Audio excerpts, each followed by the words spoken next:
Hi friends, my name is Hema. Today I'm going to talk about something very close to my heart, my adoption journey. One of my biggest dreams, sometimes it felt like an impossible dream, was to adopt a baby even when I was a teenager. I'm sure a lot of people had the same feelings.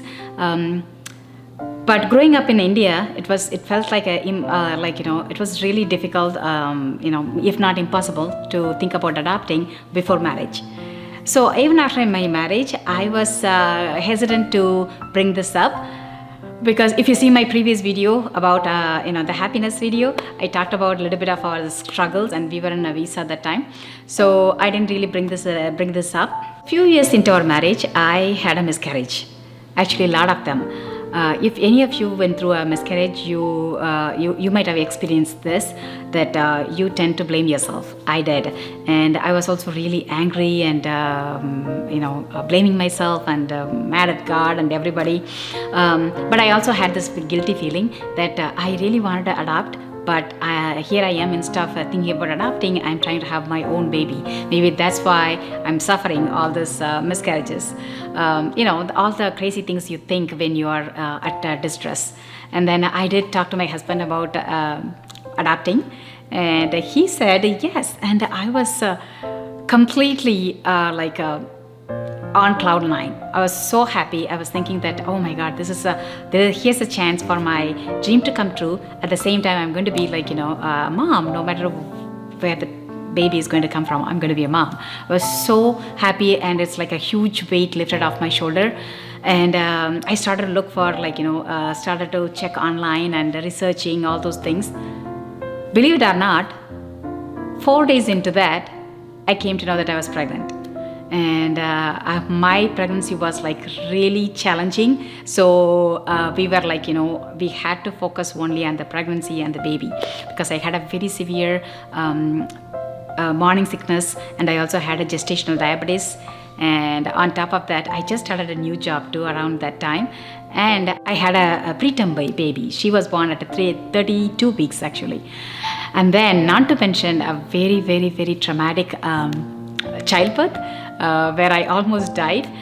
So the second time around, we were really, really thinking about adopting. My daughter was in the NICU. She was so fragile and really tiny. She was only 4 pounds, but she's a fighter actually. She did really, really well, and she was able to come home in 10 days.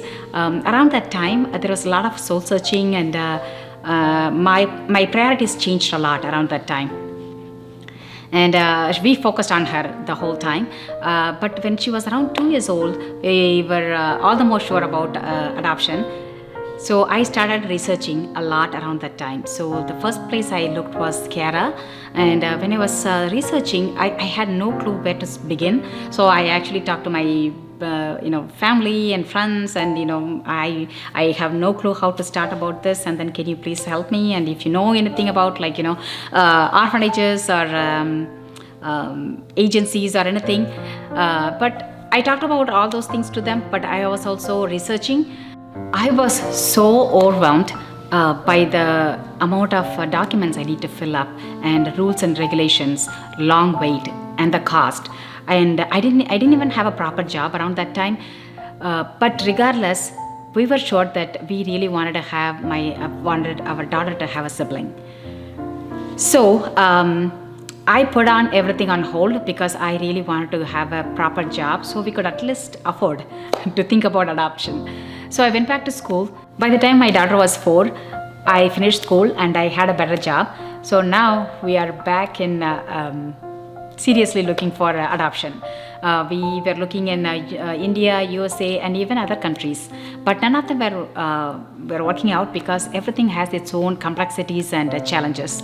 I would see some news where the kids and babies are abused and neglected, and it would just break my heart because here we are trying to find a baby and bring the child home, but really we can't because there are so many rules and regulations. Then I came to know about foster care through my coworkers. I was thinking, oh, this is a really good thing to do, but I didn't know how to go about it, and I don't know the whole process. Then I met my daughter's friend's mom. She became our really good friend, and she was my huge inspiration. She was a single parent, but she adopted through kids through foster care system. So I was really interested, and like I said, I was really inspired by her. So I started doing more research, and I talked to my husband, and he also agreed. So we decided to go for foster parenting, even though we wanted to adopt. But we were thinking foster parenting is kind of like adoption, but for a short times. Instead of adopting just one child, you are taking care of more kids, but for a short period of time, because there is no guarantee that you will have like a long-term care placement, or you will end up adopting. Because the main focus of foster care system itself, they want to reunite the kids back with their families, like birth families. Because we were very happy, because our daughter will have siblings or somebody to play with, and she'll have a good company. At the same time, we will have the satisfaction of taking care of some kids. I had a lot of questions about this. Are we going to be good at this? Are we emotionally strong enough to take care of abused, neglected, and kids who've been through a lot in general? And what about the heartbreaking separation? Like, we take care of them and then they have to go back to their families. And what about that? And then what about my daughter's feelings? Kids coming and going, and how is that going to affect her? So many things to think about. But I do believe that if everything works out, if you put your mind to it. And first of all, I have an amazing family. If my wonderful husband, if he didn't agree to this, none of this would have happened. And my daughter, she was around 4 years old at that time, and she was elated by this decision. She was so happy, she was so kind, and she was really happy to share her toys and her house and even her parents with the kids who don't have any of these things. And just like that, we embarked on our foster care journey. Foster care is like a statewide program. When a parent cannot take care of their children for any reasons, those children are placed under the care of licensed foster parents. This can be like a short-term arrangement, long-term arrangement. Sometimes it can be a concurrent placement where it will eventually lead to adoption. This is what I did to become a foster parent. First, I went to the website and checked for Human Services Department. And there you get like a complete instruction of how to become a licensed foster parent. The very first step is to complete an application. Once you fill up an application, you will be assigned a social worker. She will be your go-to person. She will help. He or she will be helping with placements and any questions you have for the process or any of those things. Once you get a social worker, the next step is to arrange for like a home study. They'll come to your house and look at your house and just go through each and every room, and they just want to make sure that the children come to our house will be like safe.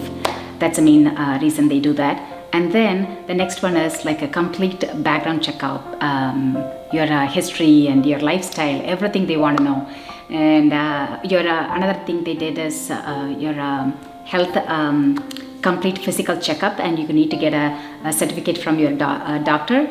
They also need some references from your relatives and non-relatives and things like that. And they will interview your whoever is in the household, your husband, daughter, and if you have other kids in the house, everybody. And very, very, very thorough interview. I remember this one particularly. I was the first one to go for the interview, and my interview went on for like 4 hours. So my husband was like, oh wow, that's really long. You're really talkative and you talk a lot, probably that's why. And he's not wrong, and I am talkative. And he went for his interview later that week, and his interview went on for 5.5 hours. So it's a very thorough interview. And the last one is last but not least is the training classes.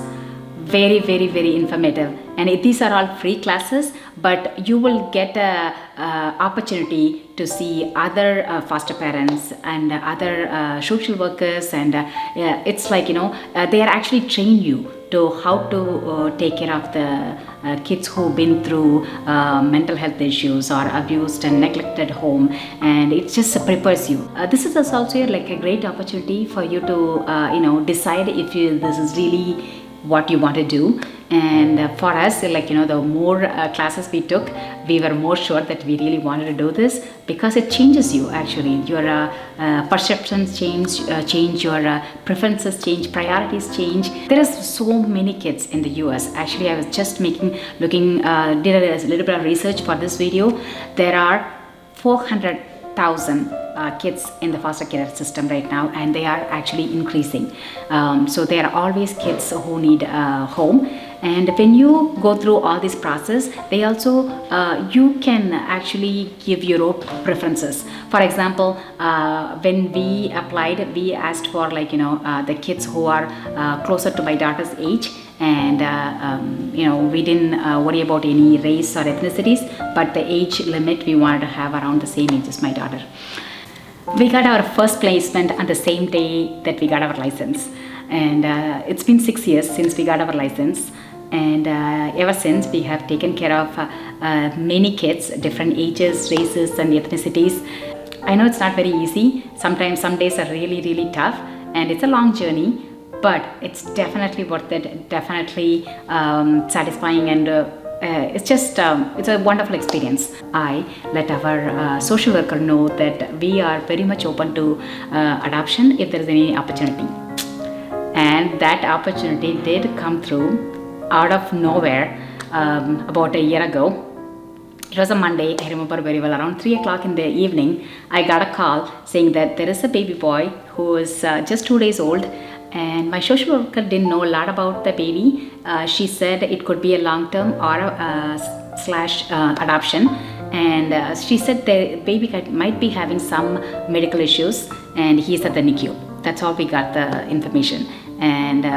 And usually that's all they give. Whatever the information, the little bit of information they give you, and then you decide whether you want to accept the placement or not. And I talked to my husband, and then we accepted. And the very next day, we went to see the baby in the NICU. And as soon as I saw him, I fell in love, and my whole family did.